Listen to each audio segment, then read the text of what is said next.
Those of you that follow me on Facebook will recognize what I'm about to say. I oftentimes spend hours in the morning finding photos that are posted or I post them, and then I find quotes to go with the photos. And the idea of finding the quote is to enhance the photo or the photo to enhance the quote. And it takes a really long time to get the right quote with the right picture. So what I've done today is I have picked out a few quotes, and I'm going to share with you how my mind works when I read the quote for the first time.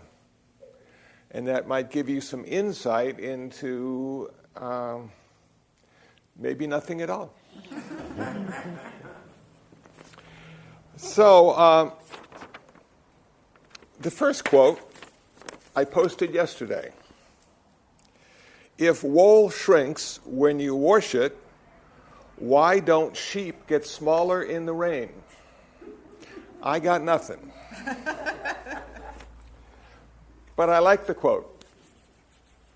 And sometimes we need to have a little sense of humor as we go through our day because it can be confusing.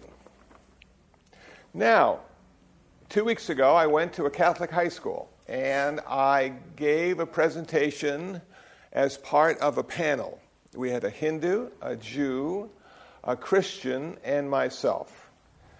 And the topic was something to do with morality in the 21st century.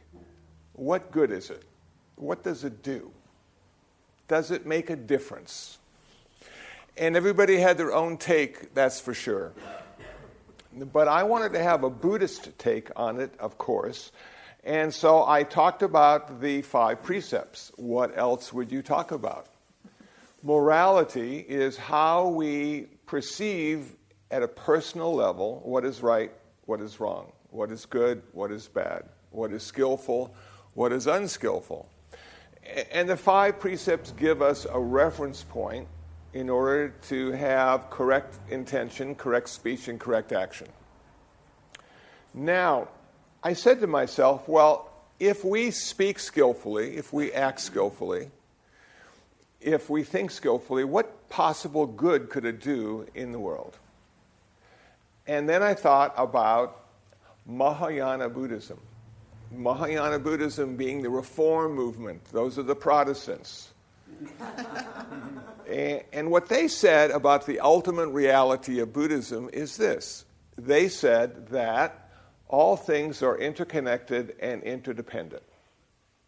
And I thought to myself, if I am skillful in what I think, say, and do, there is a ripple effect throughout the entire universe. I can make a difference just by being more skillful. And the immediate difference in my life will be that I suffer less.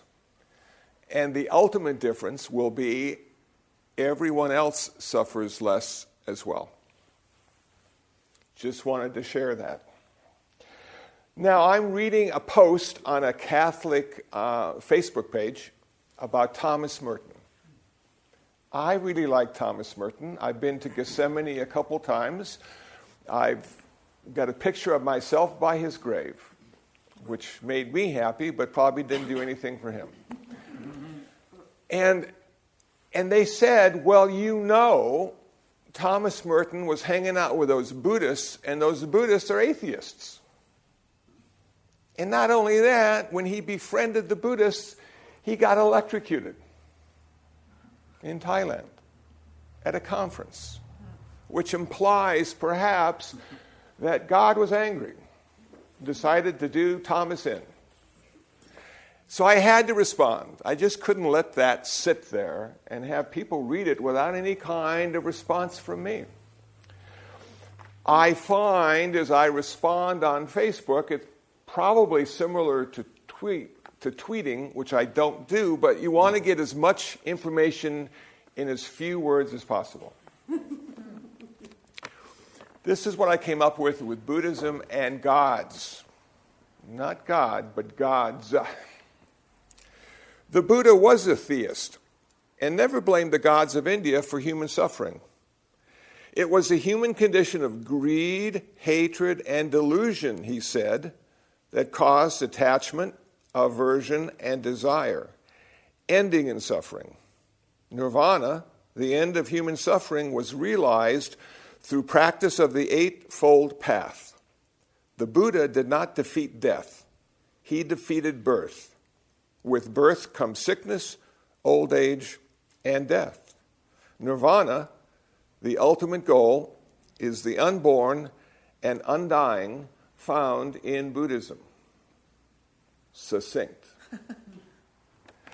And pretty much the whole Buddhist path right there in that one paragraph. I was so proud of myself. And people would read that, and I got hardly any likes at all. And I'm thinking, oh no, they didn't understand.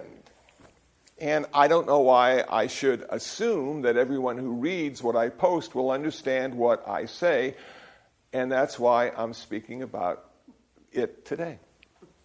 So, was the Buddha an atheist? Was he an agnostic?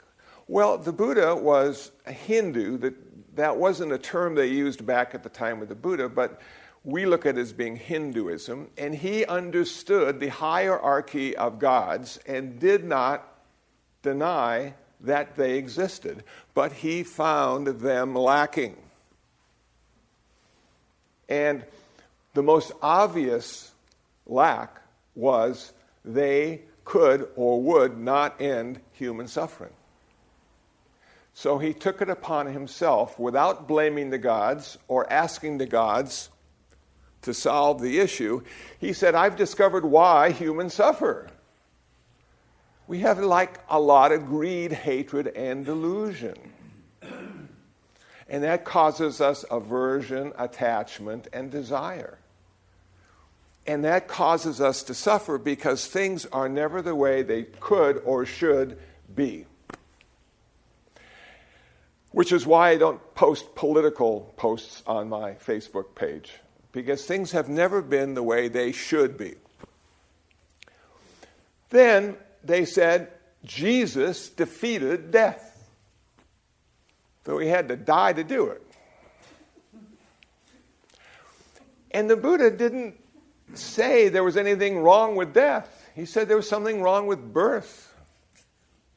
Because when we're born, we're going to suffer until we die. We're going to get old and sick.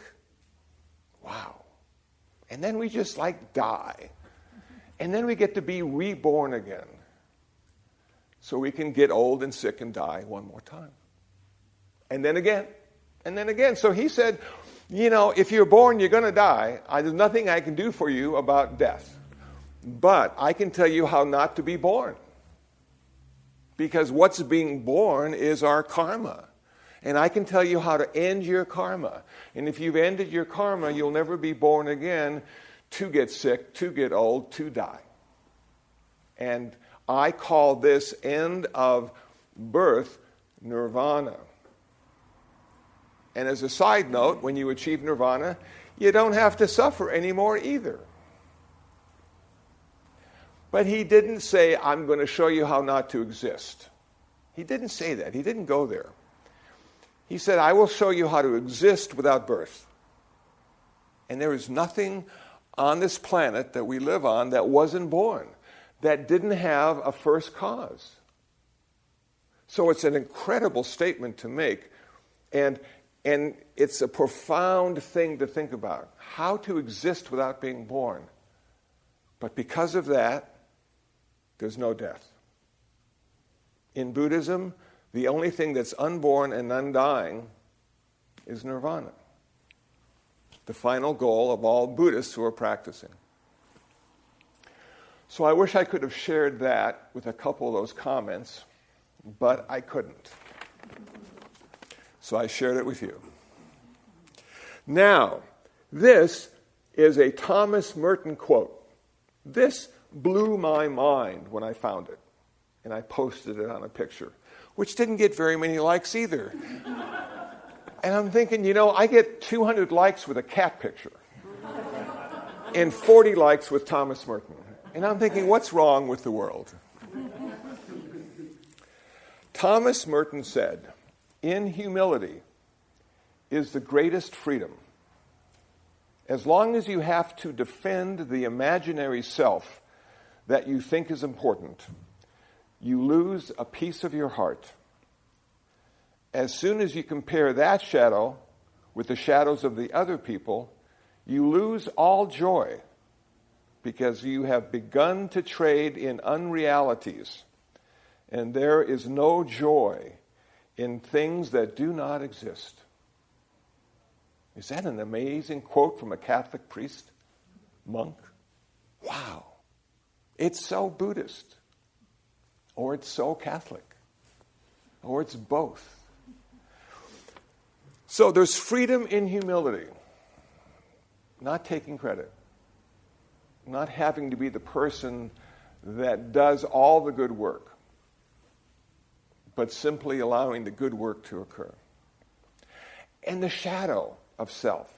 And I thought back to when I was stuck in the dilemma of what a self is. Who am I? And it took me months to come to the Bodhi Tree used bookstore and find a book that was the key to my understanding of who I am. And that was Spectrum of Consciousness, Ken Wilber. I still have that same dog-eared copy that is highlighted on almost every page. It was the most profound thing I had ever read. And it cleared up so many inconsistencies in my life. And he said it is a rung of consciousness. That each step, there's a certain level of who we are and who we aren't. And then there's this sort of ultimate transpersonal place that in Zen or meditation practice we're trying to get to. Not to deny the other rungs of our consciousness because they are important. They are the building blocks of who we are at a relative level only. But there's an ultimate level of who we are that has the freedom, that lacks the shadow. So I'm reading all of this stuff and I'm saying to myself, well, how can I get there? I want to go there and see what it's like. And I don't want to take any psychedelic drugs to do it. Because that requires you then to be dependent on drugs to have that experience. And that in itself is a large limitation. Can I do it naturally? Can I find all the parts of who I am that are hidden from me in my everyday consciousness through my meditation practice? Can I just finally calm down that discursive thought that keeps telling me what to do and what not to do?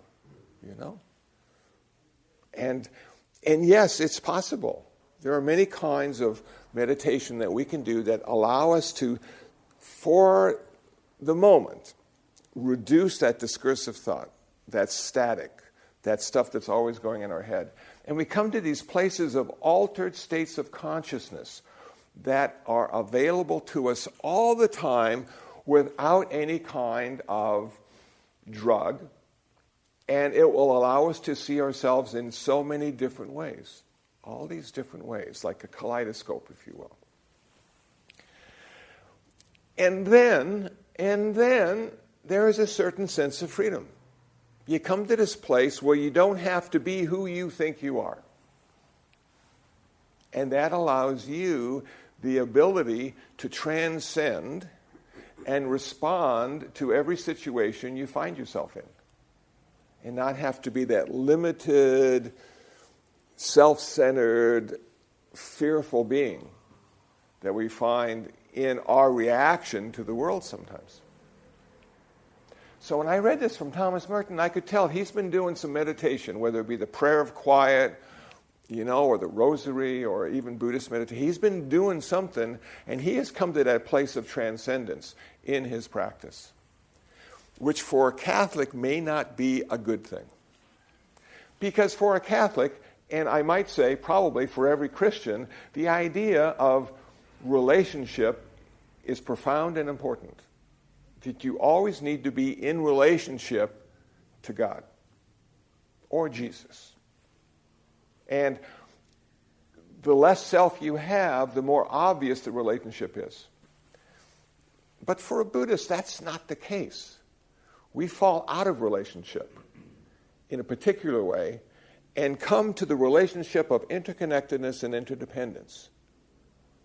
We become in relationship to everything, not just the ultimate one thing. And that, for me, was just an amazing idea. That I didn't have to be in relationship just to one thing to have credibility. What I needed to do instead is to dissolve myself into everything. And through the knowing and experience of that, come to the understanding. So I read that yesterday, I posted that yesterday, and it really allows you to think about your life in a much different way. How lucky am I to have 2 hours every morning to go through this kind of stuff, to see the profound insights people in all eras have had about life on this planet.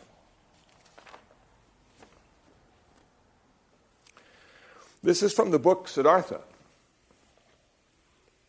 They both listened silently to the water, which to them was not just water, but the voice of life, the voice of being, the voice of perpetual becoming.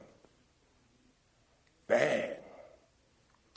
Well, did I smile or what when I read that? You know, what we're talking about there is we are never the same mind twice. We are always in a constant state of becoming something else. We never finish. And in that, we have a potential for growth forever.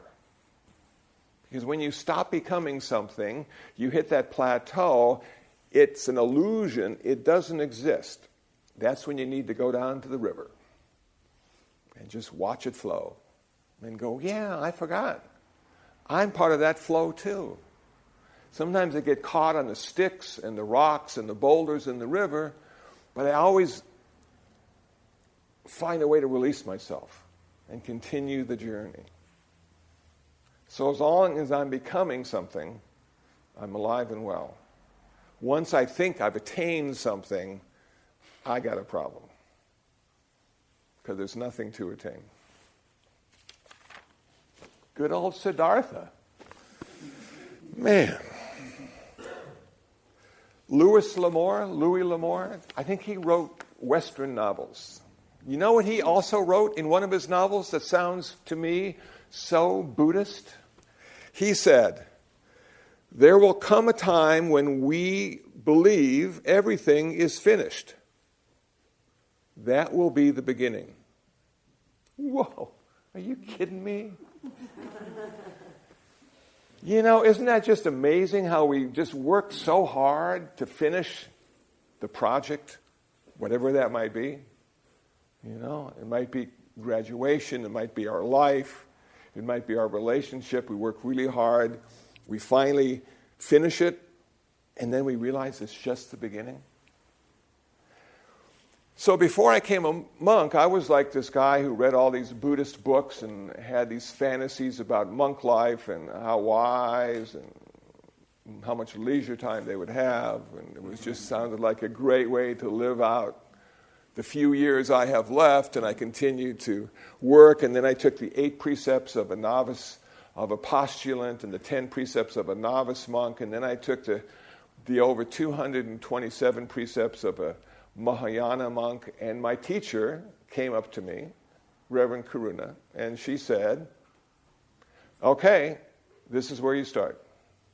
This is where you start being a monk." And I thought to myself, well, how about all those years when I was becoming a monk? Didn't I finally achieve it when I became fully ordained? And she said, no, that's where you start. So it painted my ordination in a much different way. And then I still had 5 more years of apprenticeship, and then I was given the red robe. And it's really nice looking, and it has a sort of gold thread, and it catches your attention immediately. And that was because I had finished my apprenticeship. And now I could have my own students, my own temple, or I could stay there and just work and do what I was always doing. But I was given permission to leave if I wanted to because I had finished all the things necessary to become a monk and be on his or her own. So that was another beginning, another start, and it continues even today. You get some certificates, you get some accolades, you think, oh, wow, now I've done it, nothing else for me to do, and sure enough, the next day there's something else to do.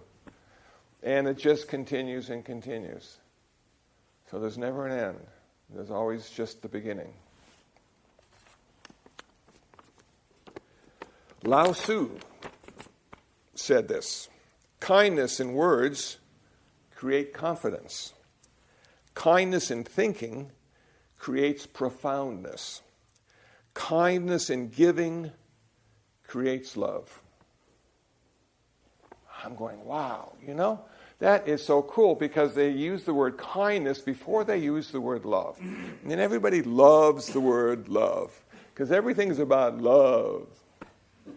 And I have gone into churches and just seen love written on the wall in 10-foot letters. It's almost overpowering. And you know what? I don't really have that capacity to love. It's like the strongest attachment humans will ever have. People have loved each other so much they've stayed together for 50 years. I'm going, that's attachment. 50 years? Are you kidding me? But we honor that attachment, and we say that's the way it's supposed to be. That's the true love, the kind of love that doesn't go away, the kind of attachment that's never broken. And then I thought to myself, well, what did the Buddha say about attachment? He said it always causes us to suffer because we're never attached in the way we want to be very long. It always keeps changing. And the things we're attached to keep changing as well. So they're changing, we're changing, the chains are being pulled and then released and pulled and released. Where do we add the freedom? Can you be free and be in a relationship? Can you break up with the one you love the most in the world and help them pack? Because they're off to another relationship or another adventure or another way of looking at their life. And here, Lao Tzu is saying, man, it's all about kindness. Be kind. If they want to go, be kind and help them pack. If they want to stay, be kind and let them. Tell them you're happy that they're staying. And it gives you profound thoughts if you're kind. It allows you to look at the world in a much different way. When you see all the strife, all the struggle in the world, and then you apply kindness to all those situations, it changes the way you perceive them. It's not a big game. There are no winners. We're just sort of like all in this together. And nobody comes out alive. So while we're still here working on ourselves, be kind to those around us who don't understand what you're posting on Facebook.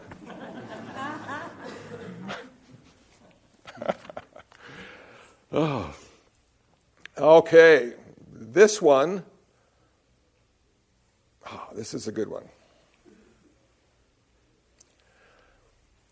When was the last time you did something for the first time? And I had people comment last month, 2 years ago I did something for the first time. I've got a boring life. And then this one person wrote, just now. And I'm going, right on. Absolutely. It's always the first time. We've never done this before. It looks familiar, it might feel familiar, it might seem familiar, but it's all different. And we're doing it for the first time. And when we do our life for the first time, every time, it becomes magical. It is never boring. You do not know how it's going to turn out. It's one big surprise after the other. How exciting is that? And you see people get caught in their job or their relationship, and they just go, oh, it's the same old stuff all the time. I don't know how much longer I can do this. And just do it now. You'll be surprised. Yeah, so I love that quote. That was a good one. That got more likes.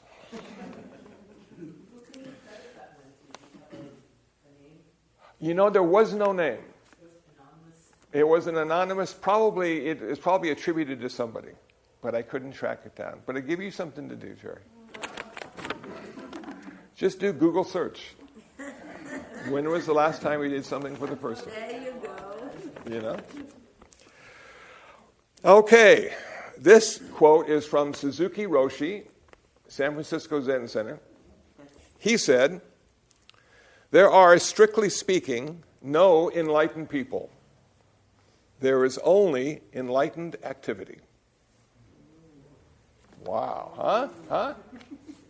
Okay, that one just fell flat on Facebook. Now, I thought to myself, well, why would he say that? And he's a Zen guy, and he's a Mahayana guy, and he's a Zen master, and in their tradition, they have something called emptiness, selflessness, that there are no people walking around. There's a bunch of aggregates walking around, the 5 aggregates: form, sensation, perception, volition, and consciousness, which we assume is a way to describe who we are without saying we're one thing, but we're always many things connected. We're always in process and never an event. So he was saying that the enlightened person, and I am surprised how many people consider themselves to be enlightened. I've had them email me. And I'm thinking, I don't know if you really know what it is. And you might want to be that, but it doesn't sound like a real, prize to attain enlightenment. Why would that be the case? Well, the problem with enlightenment is you just see the suffering. You don't see the happiness anymore. You see everybody is suffering in the world all the time because it's never the way it's supposed to be for them. And your job as an enlightened bodhisattva person is to reduce their suffering. And so you say, okay, how many people are suffering in the world today? And then you say, well, maybe 7 billion. Well, how long will it take me to end suffering for 7 billion? And then you say, forever. And it's not really, we have this thing, oh, I'm enlightened, I can read minds, there's just an aura around me, everything is going to be wonderful. I think it's exactly the opposite. So the enlightened activity that he's speaking about is the activity of kindness. And the activity of kindness reduces suffering. And the enlightened person may be able to see that kindness now is their directive. As the Dalai Lama said, I have a religion, it is the religion of kindness. And now through that kindness, you are reducing suffering. And it's a never-ending task, and you will never complete it. You will always be in a constant state of becoming someone who ends suffering for others. And you too will be suffering because you have not achieved nirvana. But now your suffering is dedicated to the suffering of others. I will suffer for them, which means you're going to be suffering a lot because they are always suffering. So how do you come to that place of suffering in your own life and the suffering in the lives of others and not just kill yourself? How do you avoid your own termination? Because you look at the world as being so bleak and so hopeless And I think a lot of people right now, today, are looking at the world as being bleak and hopeless no matter what we do, and we all feel insignificant and impotent and not able to help. I know there was a question last time, but I feel that I need to help. How can I help? Just be kind. You got the people wearing the red hats, be kind to them. People wearing the blue hats, be kind to them. Which one is right? They're both right. That's the problem. Everybody's right. Do I want to change their mind to make them right like I am? I can't. Can't change anybody's mind. And believe me, I've tried. But I've been working on changing my own mind for 20 or 30 years and still haven't succeeded. That's my mind. I get to think every day with that mind. And it still thinks like it wants to think. You know? So what do I need to do? I need to let it think like it wants to think and not pay too much attention and not think it's right. Think it's just sort of opinionated about stuff. And sometimes those opinions are based on false information. And so I have to go, even if I have a strong opinion about something, I'm probably wrong. That's where the humility comes in. That's where the selflessness comes in. And then you ask yourself, well, who has that opinion? What part of me is producing that opinion? Is it the real me? Is it the essence of me? Is it the true me? And the further we get into Buddhism and our meditation practice, we realize there is no essence, there is no true me. It's simply a process that keeps changing because the conditions that create the process are changing. Man. So it's a tough one. But if we feel that we need to do something, we need to do it. And then we have to understand that there are some things we don't do because it leads to more suffering rather than less. And the wisdom we acquire through our practice allows us to see the difference. And that's the hard part. That's why we have to keep practicing. So we know when to do and when not to do, to find that balance, to reduce that suffering. The real voyage of discovery consists of not seeking new landscapes, but having new eyes. Having new eyes. We probably all know someone who went to India to find the true meaning of their spiritual practice. And they dressed in white, and they went to the ashram, and they became vegetarians. And then they came back and they said, well, you know, it was really a nice experience, but I'm pretty much still the same person. I just have a little more baggage now, or I have a little less baggage. And one of the stories I love about this kind of quote would be the man who comes home and he drops his key by the door and can't find it. His neighbor sees him drop the key by the door, but the man, rather than looking by the door, goes to the corner of the yard to look for the key. And his neighbor said, I saw you drop the key by the door. Why are you going to the corner of your yard to look for it? He says, because there's more light over here.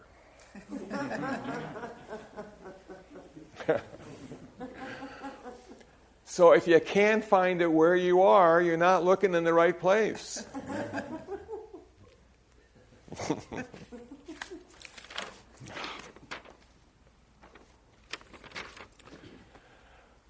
Okay, this is a good one. This is a classic one. This is a primordial one. Does the walker choose the path or the path the walker? Does the walker choose the path or the path the walker? So when I came to Buddhism, I found out that there was a path. And I said, I'm going to choose that path. You know, and so you choose the path and you look at all the steps and you sort of figure out in your own mind and in your own life how you're going to walk on that path. And then you've been walking on the path for a while and you say to yourself, well, I don't know if the path is the goal or the goal is the path or if the path will lead me to the goal. I don't know if the path is that important anymore. And if you've been doing it for a while, and if you've seen the results of walking on the path, Even if you want to get off the path says no. Now the path chooses you, which is fine. Because ultimately, we're going to have to leave the path forever in order to achieve nirvana. The path is only designed to get us to the other shore. And sometimes it seems like a really long time, and we're not going to do it, but the path says, no, you're doing fine.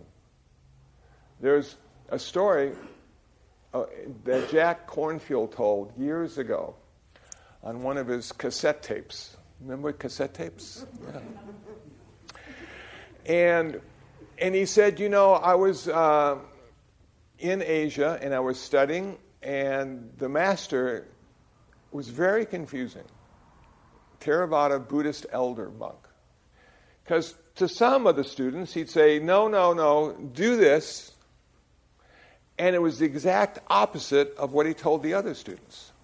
So Jack Kornfield couldn't understand why he kept giving all these different directions to different students to get to the same place.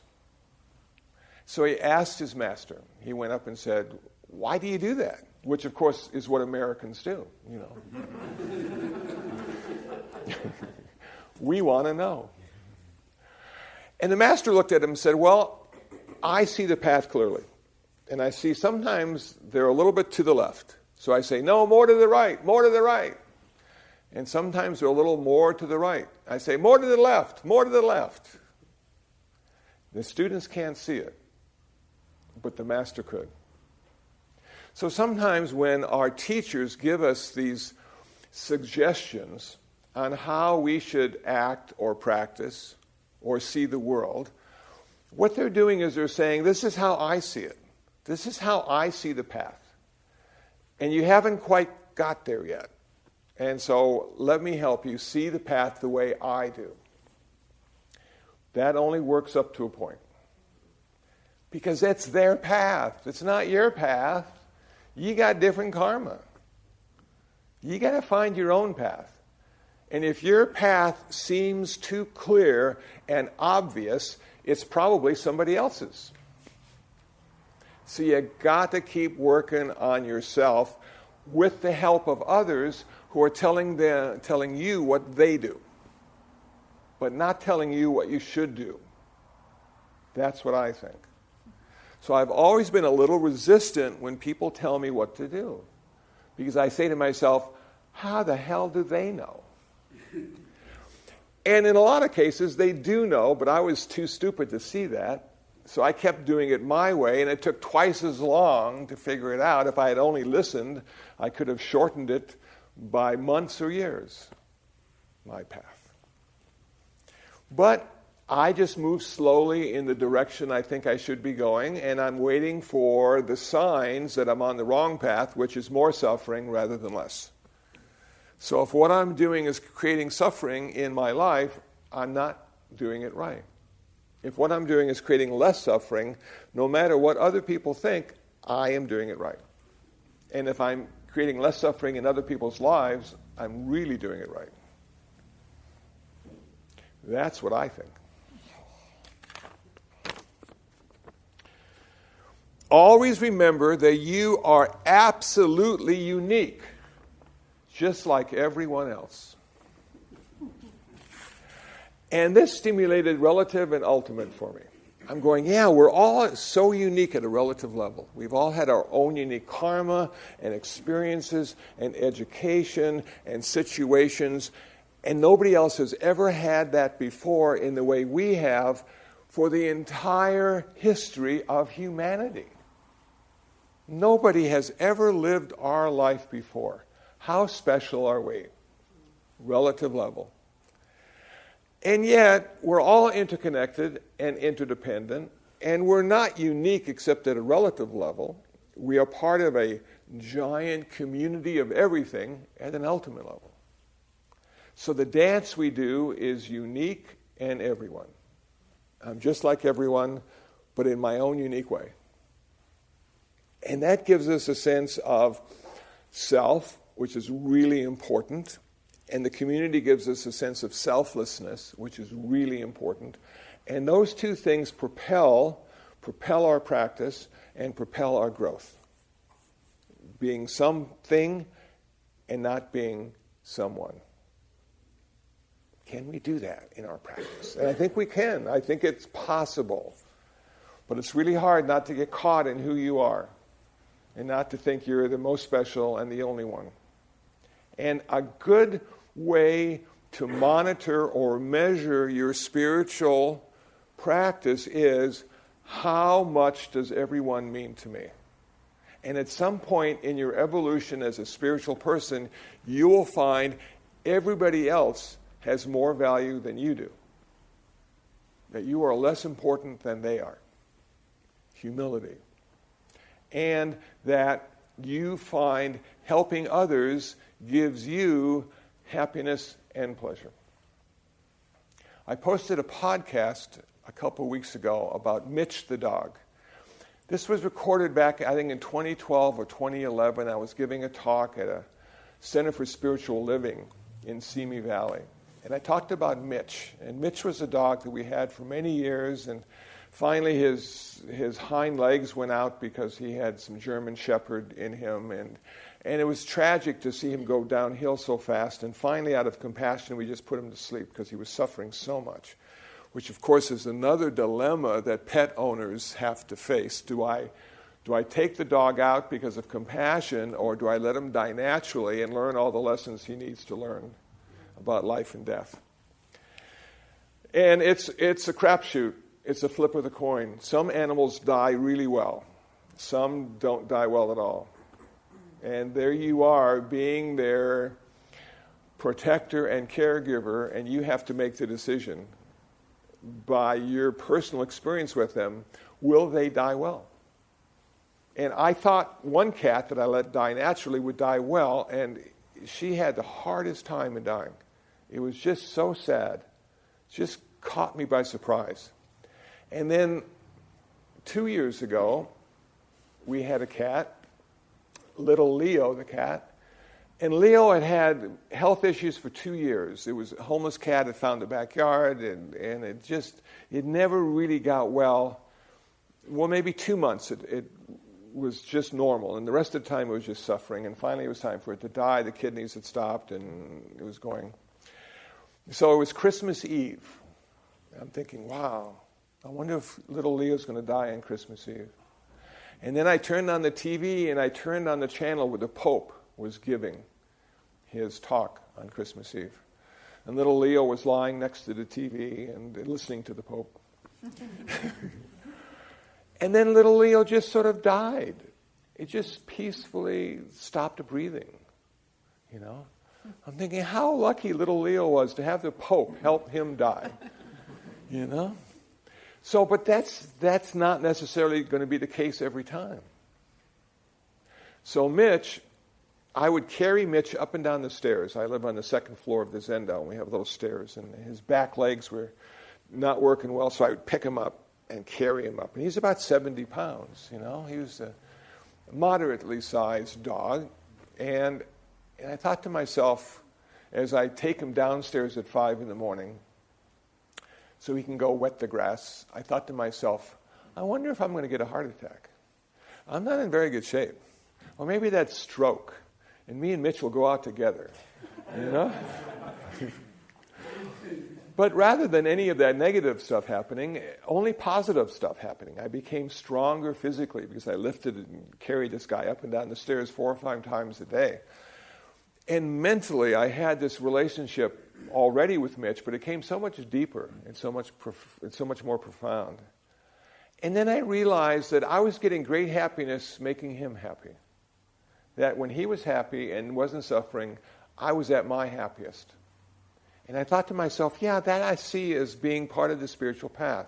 When you're helping others and then their happiness becomes your happiness, you're making progress. So Mitch was a good teacher, taught me a lot. You know, and then he died. And then I was sad to see him go. But what did the Buddha say? He said, well, if they're going to be born, they're going to die. And if you really love them, it's going to hurt you. But if you're kind to them, that will alleviate some of the hurt.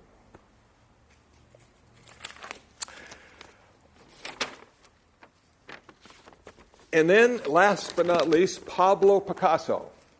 I found a quote by him. He said, "I'd like to live as a poor man with lots of money."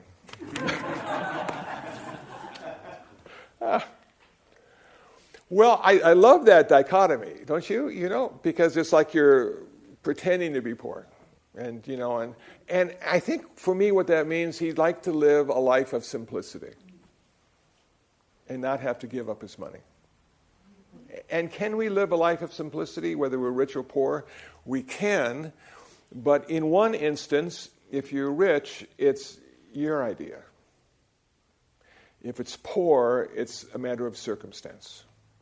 It's a little harder to accept the simplicity if you're poor than if you're rich. So can we have a life of simplicity no matter what rung of the ladder, the monetary ladder we find ourselves on? Can we see that simplicity is a gift rather than a burden? That it allows us to have so much more freedom rather than less?